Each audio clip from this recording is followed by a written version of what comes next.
Gold, trusted gold buyers. మీరు తాకట్టు పెట్టిన బంగారాన్ని విడిపించి ఈ రోజు ఉన్న మార్కెట్ ధరకు కొనబడను.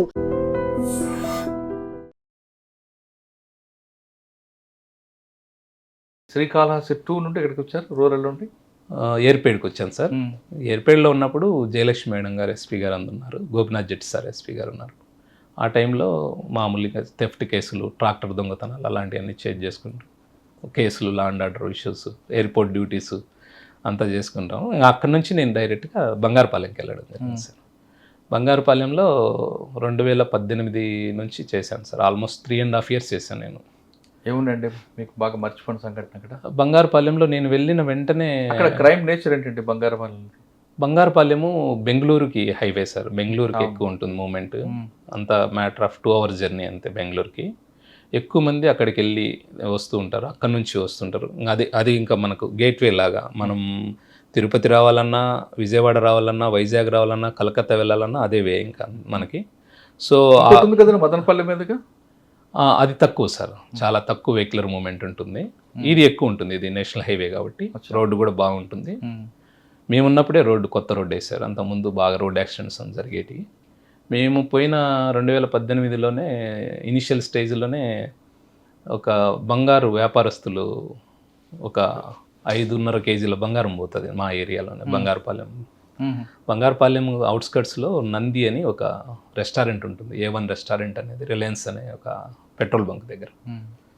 అక్కడ మేము తీసుకొని పోతున్న బ్యాగ్లో ఒక 5.5 kg బంగారం దొంగలించబడింది అని ఒక 2 days తర్వాత, పోగొట్టుకున్న 2 days తర్వాత స్టేషన్ కంప్లైంట్ వస్తుంది. అది మనకు ఒక్కసారిగా మైండ్ బ్లాక్ అవుతుంది. కేజీలు అంటేనే అది ఏమన్నా కరెక్ట్ చెప్తున్నాడా, ఇతను ఏమన్నా సమస్య ఉందా అన్న ఉద్దేశంతో తర్వాత ఆఫీసర్లకు చెప్పడం జరిగింది. అతను కన్విన్స్ చేసిన విధానం, అతను చెప్పిన విధానం చూస్తుంటే 100% పోగొట్టుకున్నాడు. ఎందుకంటే 2 రోజుల తర్వాత ఎందుకు ఇచ్చాడు అంటే ఓనర్ ఎవరైతే ఉంటారో తను భావేష్ జ్యువెలర్స్ అని చెప్పి బాంబేలో ఉంటారు సార్. తను వీళ్ళు ఎగ్జిక్యూటివ్స్ ఇద్దరు, ఎవరైతే గోల్డ్ థెఫ్ట్ ఉన్నటువంటి పర్సన్స్ ఉన్నారో వాళ్ళు పట్టుకుని క్యారీ చేస్తున్నారా? అవును సార్. అది ఎలా జరిగిందంటే మామూలుగా రెగ్యులర్గా మనకు బంగారము ఏదైనా ఎగ్జిబిషన్ కానీ లేదా షాప్స్కి కానీ వాళ్ళు తీసుకొని పోవాలన్నప్పుడు బాంబే నుంచి ఎగ్జిక్యూటివ్స్ వస్తారు సార్. ఎగ్జిక్యూటివ్ కూడా ఓన్గా క్యారీ చేయడు సార్. వాస్తవంగా మనకి పార్సెల్ ట్రాన్స్పోర్ట్ సిస్టమ్స్ ఉన్నాయి ఇప్పుడు. అంతా కాస్ట్లీ గోల్డ్ కానీ, క్యాష్ కానీ, బంగారం కానీ అదంతా ఆర్ముడ్ ఎస్కార్ట్తోనే వాళ్ళు తీసుకెళ్తారు. వీళ్ళు కొచ్చిన్లో ఉన్నటువంటి ఒక గోల్డ్ ఎగ్జిబిషన్కి భావేష్ జ్యువెలర్స్ అని ముంబైకి సంబంధించిన వాళ్ళు అక్కడ నుంచి తీసుకొని వస్తారు. ఇద్దరు వాళ్ళ ఏజెంట్స్ని పంపుతారు. మేము ఆల్రెడీ గోల్డ్ పంపించాము ఎగ్జిబిషన్కి. అదంతా కూడా కొద్దిగా మామూలు మనం డైలీ లైఫ్లో వాడే గోల్డ్ కాకుండా కొద్దిగా డిఫరెంట్గా ఉన్నటువంటి గోల్డ్ సార్. అది మనకు అకేషనల్కి వాడే గోల్డ్. అది ఆ గోల్డ్ ఎగ్జిబిషన్కి వాళ్ళు పంపుతారు. ఏజెంట్స్ సింపుల్గా బాంబేలో బయలుదేరుతారు, కొచ్చిన్కి వచ్చేస్తారు. కొచ్చిన్కి వచ్చేసిన తర్వాత వాళ్ళకు ఒక కోడ్ ఉంటుంది. ఆ కోడ్ ఆ ఆఫీస్ దగ్గర చెప్తే వాళ్ళు ఆ పార్సల్ ఇస్తారు. ఆ పార్సల్ తీసుకొని వస్తారు, ఎగ్జిబిషన్ అంతా ఎగ్జిబిట్ చేస్తారు. అక్కడ నుంచి మళ్ళీ ఓనర్ కాల్ చేస్తారు, ఎగ్జిబిషన్ అయిపోయింది అని. అతని కమాండ్ మీద నెక్స్ట్ పలాన్ దగ్గర ఇవ్వండి, కోయంబత్తూరుకి ఇవ్వండి. కోయంబత్తూరుకి కూడా మళ్ళీ అగైన్ పార్సల్ పిక్ చేస్తారు. వీళ్ళు ట్రావెల్ అయిపోతారు, వాళ్ళ చేతిలో ఏమీ ఉండదు. వస్తారు కోయంబత్తూరులో మళ్ళీ దాన్ని కలెక్ట్ చేసుకుంటారు. ఓకే. మళ్ళీ అక్కడ నుంచి మళ్ళీ ఓనర్ ఇన్స్ట్రక్షన్స్ మేరకు విజయవాడకు వస్తారు. విజయవాడలో ఉన్నటువంటి కొన్ని జ్యువెలరీ షాప్స్లో 1.5 kg అట్లా గోల్డ్ అమ్ముతారు. మళ్ళీ ఓనర్ ఇన్స్ట్రక్షన్స్ మేరకు అగైన్ వైజాగ్ పోతారు. ఇదంతా కూడా వాళ్ళతో పాటు గోల్డ్ ఉండదు, గోల్డ్ సపరేట్గా ట్రావెల్ అవుతూ ఉంటుంది ట్రాన్స్పోర్ట్ దాంట్లో. సో వైజాగ్లో అక్కడ కొన్ని జ్యువెలరీ షాప్లో గోల్డ్ అమ్ముతారు. ఆ గోల్డ్ అమ్మేటప్పుడు అక్కడి నుంచి వాళ్ళు అగైన్ మళ్ళీ అతనితో కాంటాక్ట్ అయితే కంపెనీ అతనితో ఓనరు మీరు బెంగళూరుకి వచ్చేయండి ఆ గోల్డ్ తీసుకొని ఉంటాడు. అక్కడ మిస్టేక్ జరుగుతుంది. అంటే అక్కడ ట్రాన్స్పోర్ట్ లేకుండా ఫిజికల్గా గోల్డ్ క్యారీ చేస్తారు. మార్నింగ్ స్టార్ అని ఒక ట్రావెల్స్ బస్సులో ఎక్కుతారు. ఆ బస్సులో వాళ్ళు కూర్చుంటారు, అదే బస్సులోనే దొంగలు ఉంటారు. అది వీళ్ళకి తెలియదు. బంగారుపాలెంకి వెహికల్ వస్తుంది, శ్రీకాళహస్తి దగ్గర ట్రై చేస్తారు. బస్సు ఒక 45 minutes బ్రేక్ డౌన్ అయితే ఎన్ని గంటలకు అప్పుడు అరౌండ్ అక్కడ శ్రీకాళహస్తి దగ్గర 4 ఆ ప్రాంతంలో మార్నింగ్ ఎర్లీ మార్నింగ్ వైజాగ్ ఎక్కుంటారు. ఎక్కారు శ్రీకాళహస్తిలో నైట్ ఇన్ ద సెన్స్ ఈవినింగే సార్, అంతా 3 to 4 ఆ టైంలోనే ఎక్కేస్తారు. శ్రీకాళహస్తికి వచ్చాక వెహికల్ ఏదో ప్రాబ్లం రావడంతో ట్రై చేస్తారు వీళ్ళు. కానీ వీళ్ళు ఇద్దరు అలర్ట్గా ఉండడంతో సాధ్యం కాదు. అగైన్ బస్సు బంగారుపాలెంకి రీచ్ అవుతుంది. రీచ్ అయిన తర్వాత ఇద్దరిలో ఉన్నటువంటి ఒక వ్యక్తి వాష్రూమ్కి వెళ్తూ ఇతనికి చెప్పిపోతాడు. ఇతను కొద్దిగా నిద్రమత్తులో ఉంటాడు. సరే వెళ్ళు అంటాడు, కానీ ఇతను అలర్ట్గా ఉండడు. ఆ టైంలో ఉన్నటువంటి దొంగ ఆ బ్యాగ్ని తీసుకొని వెళ్ళిపోతాడు. వీళ్ళు చూసుకోరు, పలమనేరు దాటిన తర్వాత బ్యాగులు చూసుకుంటారు. చూసుకొని బస్ డ్రైవర్కి చెప్తే అతనికి ఏం అర్థం కాదు లాంగ్వేజ్ ప్రాబ్లం వల్ల. లేదు మీరు అక్కడికి వచ్చి బెంగళూరులో చెప్పండి అని చెప్తాడు. ఆఫీస్లో మార్నింగ్ స్టార్ ఆఫీస్ ఉంటుంది కదా, ఆఫీస్లో చెప్పండి, ఇక్కడేం చెప్పలేము అని. సరే అని వెళ్తారు. అక్కడ మళ్ళీ మెజెస్టిక్ పోలీసులు కంప్లైంట్ ఇస్తారు. వాళ్ళు ఎంటర్టైన్ చేయరు. తర్వాత వాళ్ళ ఓనర్కు బెంగళూరు రప్పించుకొని ఆ నుంచి అందరూ కలిసి బంగారుపాలెంకి వస్తారు. ఇదంతా 1 డే టైం 2 days దాకా పట్టింది. మనకు డిలే కంప్లైంట్ వస్తుంది. మనకేం అర్థం కాదు. అందులో 5.5 kg బంగారం అంటేనే ఒకసారిగా ఏం అర్థం కాలేదు. మళ్ళీ అప్పుడు ఉన్నటువంటి మా సిఐ గారికి, డిఎస్పీకి, ఎస్బీ డిఎస్పీ సార్కి అందరికి చెప్పడంతో సరే అని ఎవరండి? గోపనాథ్ జెట్టి కదా, విక్రాంత్ పాటిల్ సార్ ఇప్పుడు ఉన్నారు కదా, సార్ ఉన్నారు. సార్ కూడా వచ్చారు సీన్కి. తర్వాత ఇంకా మేము అక్కడ ఉన్నటువంటి సీసీ కెమెరాలను బాగా వర్కౌట్ చేసి మేము చూస్తే ఒక పర్సన్ బ్యాగ్ ఎత్తుకొని పరిగెత్తుకుంటూ పోతూ ఒక దగ్గర ఉన్నటువంటి ఒక స్కార్పియో వెహికల్ ఎక్కేది మాత్రం కనపడుతుంది. ఇక్కడ బంగారుపాలెం CCTV అంటే ఈ బస్సుకి దానికి ఒక 500 మీటర్ల దూరంలో ఇంకొక వెహికల్ పార్క్ అవుతుంది. ఇది హోటల్ దగ్గర ఉంటుంది. కార్ వచ్చేసి రోడ్డు మీద ఉంటుంది, ఒక చింత చెట్టు కింద.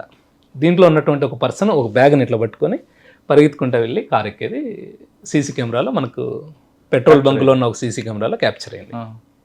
అంతా మనకు అప్పుడంతా మెగాపిక్సెల్ కెమెరాస్ లేవు కాబట్టి కొద్ది విజిఏ కెమెరాస్ ద్వారా తక్కువగా ఉంది. అది అంత క్లారిటీ లేదు. ఫేస్ అంతా ఐడెంటిఫై చేయడం కానీ, వెహికల్ను ఐడెంటిఫై చేయడం కానీ. బండి మూమెంట్ చూస్తే స్కార్పియో లాగా.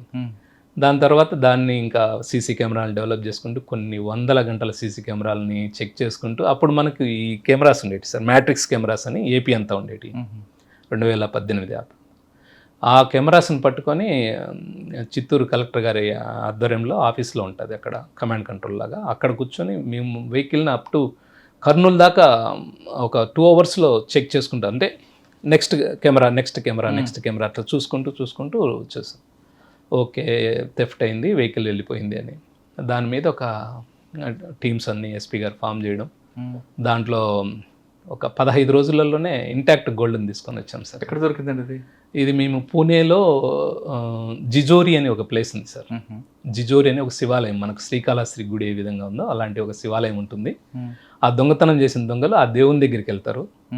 వాళ్ళంతా ఒక దగ్గర ఉన్న టైంలో వాళ్ళను అప్రహెండ్ చేయడం జరిగింది. దానికి చాలా కష్టం. వీళ్ళ దగ్గర గోల్డ్ అనే విషయం వాళ్ళకెళ్ళి తెలిసింది సార్. వాళ్ళ వెహికల్ ఫాలో వచ్చిన తర్వాత ఇక్కడ బంగారుపాలెం దగ్గర బస్సులోకి వెళ్ళినప్పుడు అక్కడ డ్రైవర్ కానీ క్లీనర్ కానీ ఏం చేశారు? అబ్జెక్షన్ చేయలేదా? మా పాసింజర్ కాదు కదా సార్.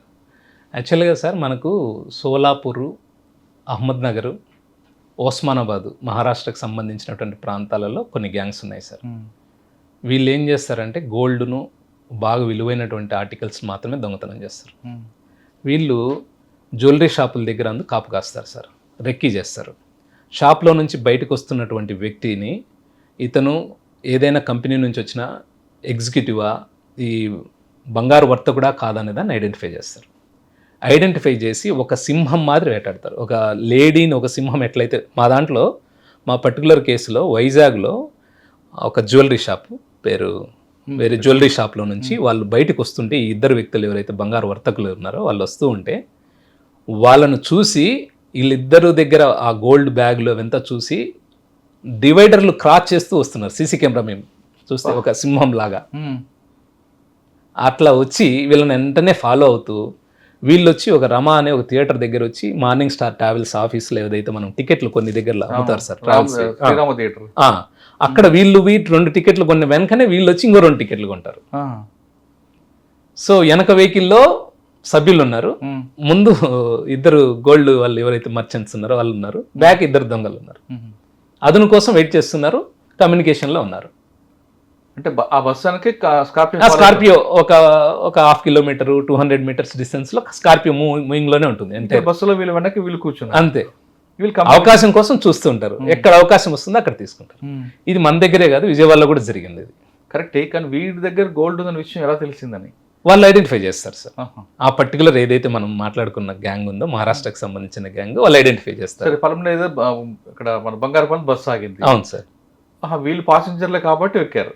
ప్యాసింజర్లే ఆల్రెడీ టికెట్ తీసుకొని ఉన్నారు, ఆ. ప్యాసింజర్లే టికెట్ Doubt తీసుకొని రాదు ఉన్నారు, ఇంకా. డౌట్ రాదు. ఉమ్. ఎక్కారు, అతని కోసం చూశారు. ఇతను కొద్దిగా మత్తుగా ఉన్నాడు, తెల్లవారుజామున నైట్ అంతా మేల్కొని ఉన్నారు కాబట్టి ఛాన్స్ దొరకలేదు నైట్ కాళహస్తిలో కానీ బ్రేక్ డౌన్ అయిన దగ్గర కూడా. ఉమ్. ఎక్కడైతే ఇతను కొద్దిగా ఏమారాడో ఆ టైంలో బ్యాగ్ తీసుకున్నారు, వెళ్ళిపోయారు. కనుక వెహికల్ ఉంది కాబట్టి వెహికల్ ఎక్కాడు. ఈ ఇద్దరు మత్తులో నుంచి తేరుకునే లోపల బంగారపాలెంకి పలమనేరుకి ఒక 20 కిలోమీటర్లు మాత్రమే ఉంటుంది. పలమనేరు దగ్గర విన్న తర్వాత కొద్దిగా వీళ్ళ దగ్గర ఇంకో బ్యాగ్ ఉంది. ఆ. బంగారం పోయిందని చెప్తే దీంట్లో ఇంకా దొంగలు ఉంటే ఏమన్నా ప్రాబ్లం అవుతుందన్న ఉద్దేశంతో వాడు డ్రైవర్కు కండక్టర్కి కూడా చెప్పరు వాళ్ళు. ఆ.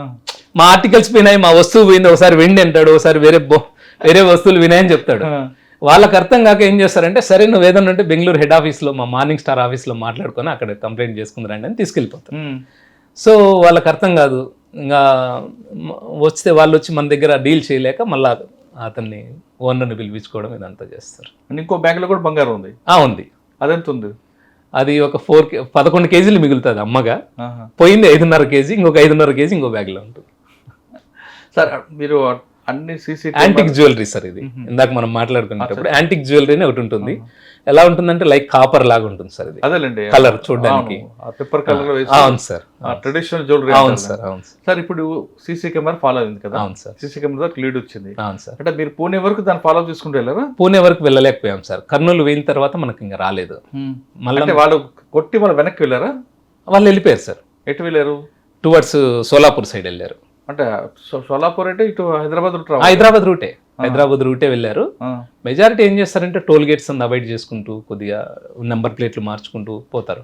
మనకు వచ్చిన ప్రధానమైన క్లూ ఏంటంటే, ఆ స్కార్పియో వెనకన రెజ్లర్ ఉంటాడు కదా సార్, కుస్తీ వీరుడు. ఆ కుస్తీ వీరుని ఒక స్టిక్కర్ ఉంటుంది. ఆ స్టిక్కర్ ని లాగేయడం వల్ల ఒక ఇంప్రెషన్ అట్లే ఉంది. ఆ స్టిక్కరే మమ్మల్ని కాపాడింది. ఆ స్టిక్కర్ పట్టుకొని వెళ్తాం మేము. ఆ స్టిక్కర్ పట్టుకొని వెళ్ళిన తర్వాత మాకు విజయవాడ పోలీసు వాళ్ళు అప్పటికే, అంటే మా దానికంటే ముందు జరగడం, అక్కడ మా బ్యాచ్మేట్ ఆఫీసర్ ఉండడం, వాళ్ళతో ఇంటరాక్ట్ అవ్వడం, వాళ్ళు కొన్ని నెంబర్లు ఇవ్వడం, ఆ కైండ్ ఆఫ్ నేరాలు చేసి ఏమో క్రిమినల్స్ని అందరిని ఎగ్జామిన్ చేసుకోవడం, ఇదంతా చేసుకున్న తర్వాత మేము ఒక నెంబర్ను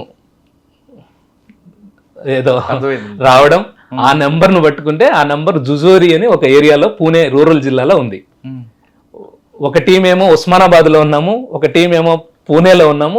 4 దిక్కులు ఉన్నాం. 4 ప్లేస్లోకి వచ్చాం. అందరూ ఆ ప్లేస్కి వచ్చేసాం. జిజోరి అని ఏదైతే టౌన్ ఉందో ఆ టౌన్కి వచ్చేసాం. 200 లాడ్జీలు ఉన్నాయి. అప్పుడు ఇప్పటి మాదిరి ఎగ్జాక్ట్ లొకేషన్స్ వచ్చే పరిస్థితి కాదు. కైండ్ ఆఫ్ లొకేషన్స్ టైప్స్ ఉంటాయి.